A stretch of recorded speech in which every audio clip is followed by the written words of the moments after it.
Reflections on the white cane. Here's mine here in front of me.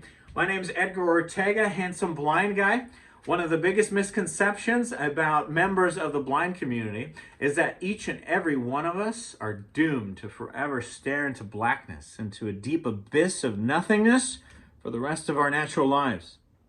When in fact that actually describes a very small population of the blind community. Most of us fall along a spectrum beginning from when we first meet the requirements for being considered legally blind all the way to absolutely no light perception. Somebody who's totally blind, more like what I described a bit ago. But rest assured, if you fall along that line, in that spectrum, I'm somewhere in the middle there, rest assured that we are very much hindered in our abilities to function in the world in the same way that a normally sighted person would. And so what do? We adapt. How do we adapt? Often with the use of tools. And one of those tools that we use is the cane, usually a white one like this. This has red on the end, and they'll have different tips on them. Mine has a ball tip and some other features on here. I might show you. But this will be my story about how I started using my cane, why I started using it, and how I use it now, and how I perceive using it how I see myself using it in the future. But first, I want to invite you to please subscribe to this channel. It really helps me out. Hit that subscribe button while you're listening, while you're watching, while you're doing the laundry or whatever. Pick up your phone, hit the subscribe button, and then continue the laundry work. It's important. Okay, so subscribe, hit the notification bell, give this video a thumbs up, and give me a comment if you have any questions, or just let me know you're watching. It helps out. It helps get the word out. Whether you're a member of the blind community or a part of the human family, this channel can be beneficial to you. It's always beneficial to learn about experiences that other people share in the world. And I will also share lots of tips and strategies for how each of us can strengthen our minds, how we can fortify ourselves so that we can become stronger, so that when difficult times come, we will be ready and we can weather any storm, coming out stronger on the other side, living to our fullest potential. All right, my blind cane story, my white cane story, is I first started using it before I actually needed it, if that makes any sense. So people use the white cane to feel their environment around them, right? I didn't do that. I used it for a different reason. See, what would happen was, as my vision deteriorated, I have an eye disease called retinitis pigmentosa.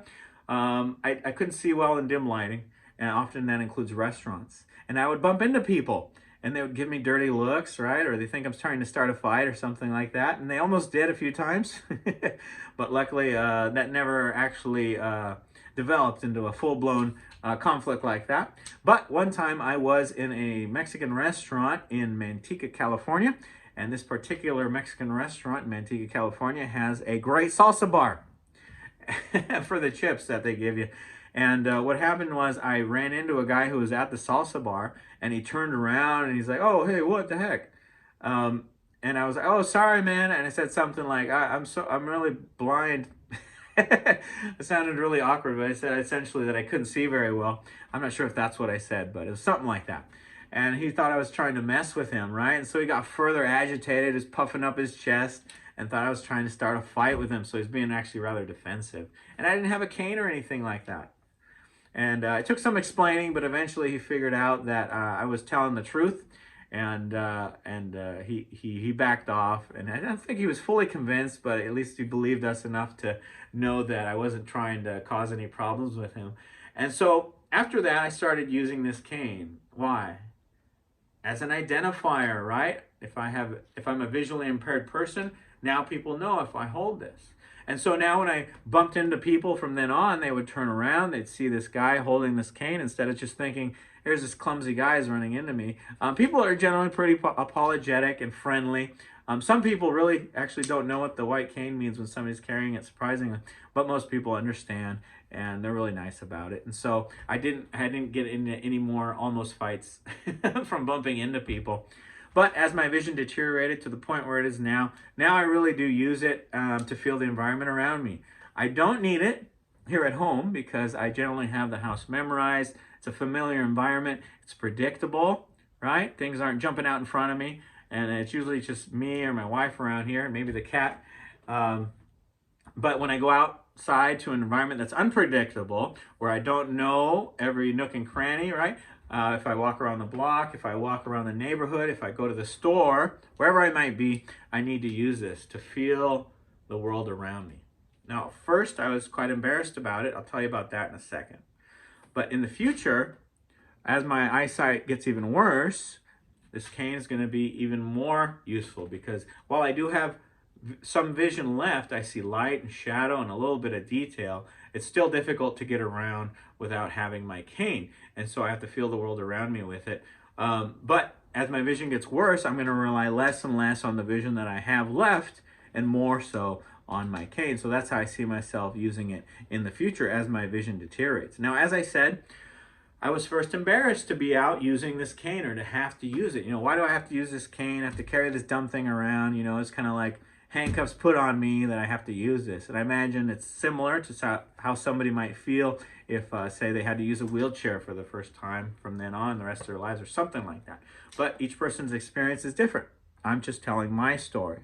Now, I had to think of it in a positive way. So instead of thinking, I have to carry this dumb thing around, it's embarrassing, I have to think of it as a tool that is useful to me, that will help me.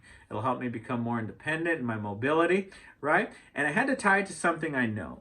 And one of the things I know, as many of you know, is that one of the things that I do is that I am a martial arts instructor. I teach a traditional Japanese martial art called Aikido, in addition to my jiu-jitsu training. And one of the things that we teach the students is awareness extension. And one of the ways that we do that, I'm feeling around for it here, is through the use of weapons. And one of the weapons that we use is this here. I'm showing it in front of me. I'm holding out this wooden sword.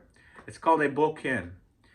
And I tell students when they hold them not to think of it as this wooden sword that they have to hold in their hands, but as an extension of themselves, an extension beyond their physical body, right? And also an extension of awareness, right? An extension of reach, an extension of consciousness. Instead of just thinking I'm holding the sword, I'm extending my awareness. I have these long arms, so I just pretend I have a long arm here. If I hold two of these, so here's a big beater one. So if I hold two of these, instead of thinking I'm holding two big wooden swords, it's just like I have two long arms, right? Go-go gadget arms. I have really long arms, extending out, feeling the world, extending my awareness, extending my consciousness. Now, that's an easy tie to having adapt to use a white cane, because in fact, with my white cane, I don't think of it as this thing I have to hold, but now as an extension of my physical body, to the point where it literally feels, I feel that sensitivity with the end of the cane when I touch the ground, feel the world around me to make sure it's safe to step, make sure I avoid obstacles and things like that. So this isn't a stick I have to hold, it's an extension of my own body. It's an extension of my awareness, of my consciousness, right? And the better I get with it, the more equipped I am to get around in the world around me. And so that's how I think of it, thinking of it in a positive way. That's my cane story. That's how I began to use it. That's how I use it now, and how I see myself using it in the future, and how I tied it into something that is constructive for me, and tying it to previous knowledge. We can grow and we can learn a lot quicker when we tie new information to information we already know. And instead of seeing things in a negative way, we have to look at things in a positive way. It all begins with our thoughts. If we have positive thoughts, we're going to have positive emotions, right? And so if we have these negative thoughts, we become aware of these negative thoughts that we're having. And instead of letting them lead to negative emotions, we change our thoughts so that we think in a more constructive way. And that's one of the messages I wanted to share with you guys. So no matter what you're going through, you can always change how you think about it. If you're going through something that you can't control, like maybe blindness, try to think of it in a different way, in a way that's positive, or at least constructive in some way.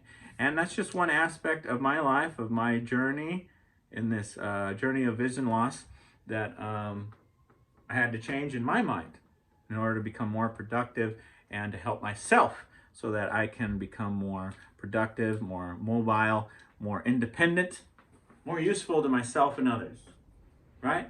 So that's my story. That's my blind cane, my white cane reflections, and a little bit about my story with it. I appreciate you watching. Please subscribe to this channel, hit the notification bell so that you get a notification each time I upload a brand new video. Give me a thumbs up on this video. Give me a comment, ask anything you like, and it really helps out a lot to get my positive messages out there and as I share my experiences of dealing with vision loss. Again, subscribe. It really helps out, especially as this channel is brand new. Thanks again for watching. I'll see you, or you'll see me, in a future video.